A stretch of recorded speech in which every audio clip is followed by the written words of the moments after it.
All right, hello guys. Okay, so we are going to be doing Act 1, Scene 1 in Hamlet, and both my husband and I are going to be doing multiple parts. So on your sheet, you're going to see my husband is going to be doing Bernardo and Marcellus. I'm going to be doing Francisco and Horatio.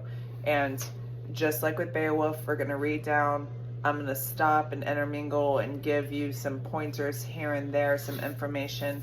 Okay, please make sure on your sheet with the questions, please make sure you are filling in information as I go over. It does not need to be in complete sentences, but these are your tests. Okay, so these are the test questions and the research paper that you will be doing.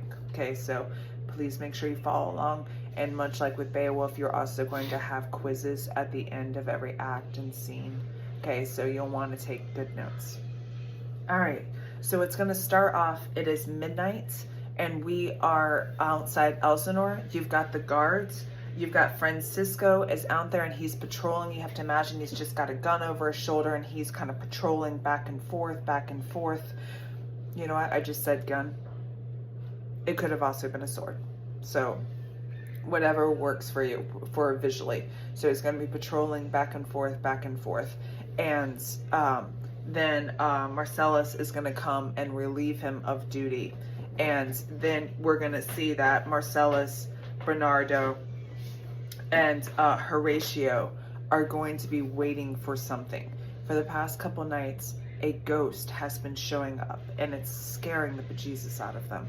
Okay, and they want to see if the ghost is going to come back. And they brought in Horatio. They're like, Horatio, you have got to come see this. And Horatio's like, you're out of your mind. There's no such thing as ghosts. And they're like, I'm telling you, come outside at midnight and we're going to prove to you that ghosts are real. We really need you to see this. Okay? So, all right, and let's begin. Who's there? No, you answer me. Stop and reveal yourself. Long live the king. Bernardo? Yes, me. You arrived right on schedule. The clock just struck 12. Go to bed, Francisco. Thanks for relieving me. It's bitterly cold and I'm miserable. Has your guard duty been quiet? Not a mouse stirred. Well, good night. If you see Horatio and Marcellus, who are going to stand guard with me, tell them to hurry. I think I hear them. Stop! Who's there? Friends of this country. And loyal servants of the Danish king. Good night to you. Oh, goodbye, honorable soldier. Who's relieved you? Bernardo's taken my place. Good night. Say, is Horatio there here too? Welcome, Horatio. Oh, sorry, that's you, babe. Oh, welcome, Horatio. Welcome, Marcellus. So, has the thing appeared again tonight?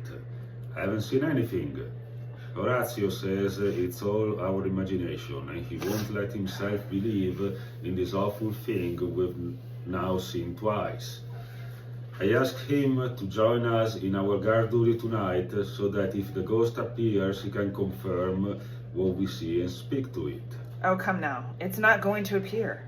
Sit down for a while and let us tell you again the story you refuse to believe about what we've seen the last 2 nights. So for the last 2 nights, at midnight, outside Castle Elsinore, the guards have seen a ghost that appears. Okay, and they can't explain it. And Horatio won't believe them, so they drag his butt out there at midnight, and they're like, listen, fool, you're going to sit here and you are going to wait while this ghost appears. And Horatio's like, fine, but it's not going to appear. Sure, let's sit down and listen to Bernardo tell us about it. Last night, when that star to the west of the North Star had moved across the heavens to brighten that spot in the sky where it's shining now, at precisely 1 o'clock, Marcellus and I... Oh, wait, I told you wrong. I told you midnight. My apologies. They were out there at midnight, but the ghost didn't show up till 1 p.m. or 1 a.m. My apologies about that. So just for clarification, the guards were out there at midnight, but the ghost didn't show up until 1 a.m. Quiet, stop talking. Look, it's come again. Looking exactly like the dead king. You're well educated. Speak to it, Horatio. Doesn't he look like the king, Horatio? Exactly like him. It fills me with fear and wonder. It wants us to speak to it. Ask it something, Horatio. Who are you, disturbing this time of night and appearing just like the dead king of Denmark, dressed in his battle armor? By God, I order you to speak. You've offended it. Look, it's moving away. Sorry, I love my husband so much.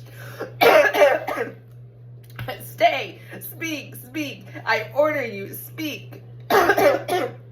It's gone and won't answer. How are you, Horatio? You're pale and trembling. Isn't this something more than just our imagination? What do you think about it? I swear by God, I never would have believed this if I hadn't seen it with my own eyes.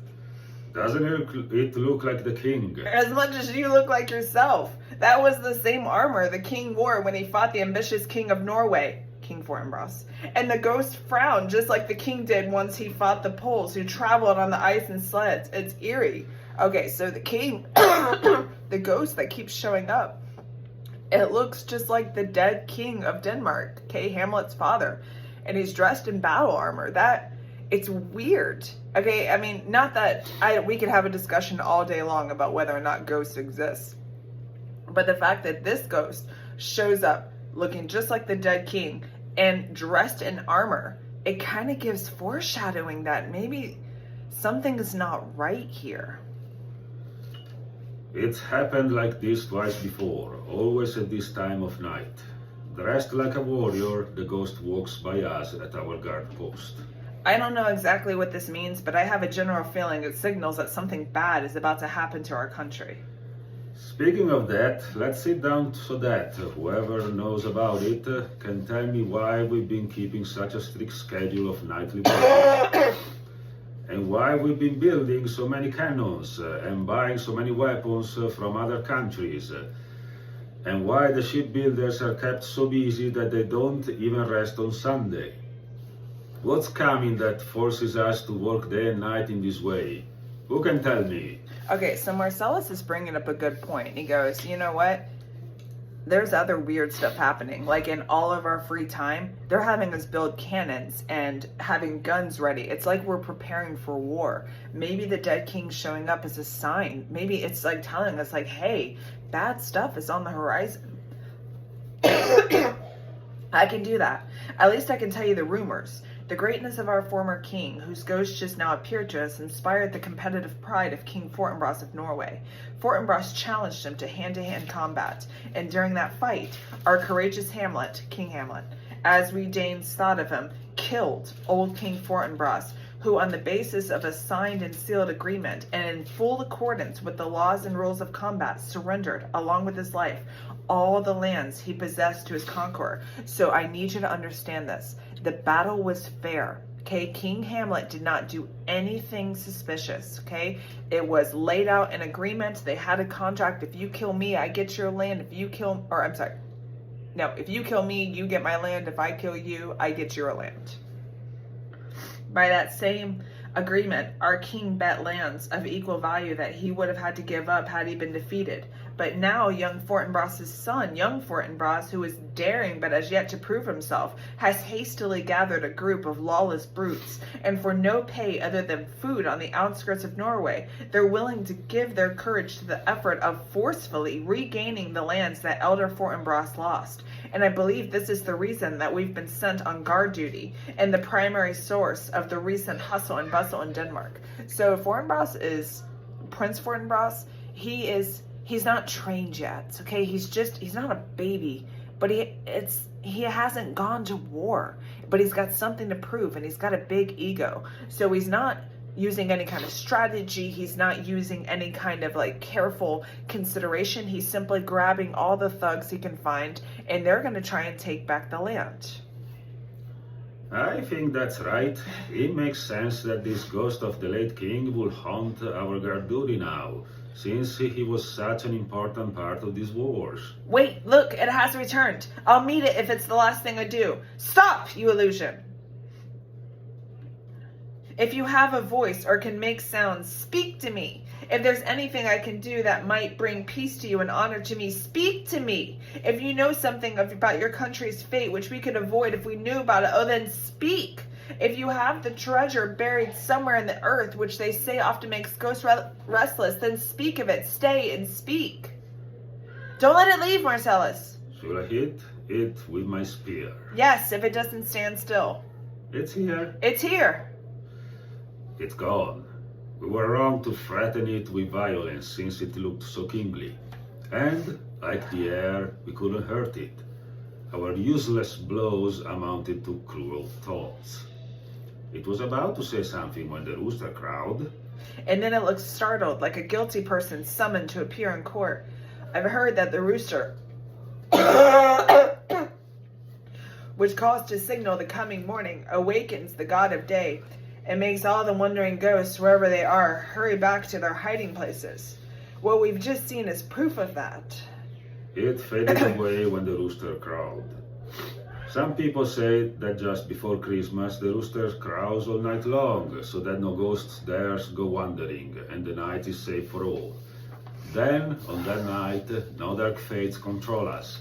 No fairy can cast a spell on us, and witches cannot hurt us with their charms. That's how holy and blessed Christmas is. I've heard the same thing and partially believe it, but look, the red glow of morning is breaking beyond the hill in the east. Okay, so now they've been out there this long and the sun is coming up, and the gentlemen decide to make a plan.